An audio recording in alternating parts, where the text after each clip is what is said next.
என்ன இவங்கெல்லாம் டைரக்டரானு நீங்களே ஷாக் ஆகிற மாதிரியான 3 நடிகர்கள்.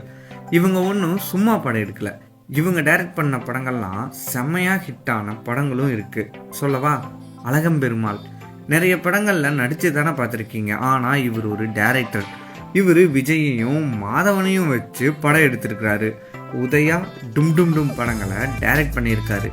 மௌலி சார் இவரை 90s கிட்ஸுக்கு நல்லாவே தெரியும், குறிப்பாக நாதஸ்வரம் சீரியல்ல.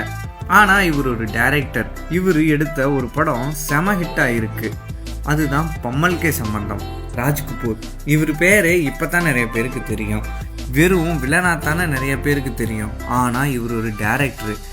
இவர் எடுத்த 2 படம் அஜித் சாரோட கெரியர்லேயே முக்கியமான படங்க. ஒன்று அவள் வருவாளா, ஆனந்த பூங்காற்று. 2 படமுமே செம்மையாக இருக்கும். நான் சொன்ன விஷயம் உங்களுக்கு புதுசாக இருந்துச்சுன்னா லைக் பண்ணுங்கள், ஷேர் பண்ணுங்கள், சப்ஸ்கிரைப் பண்ணிக்கோங்க.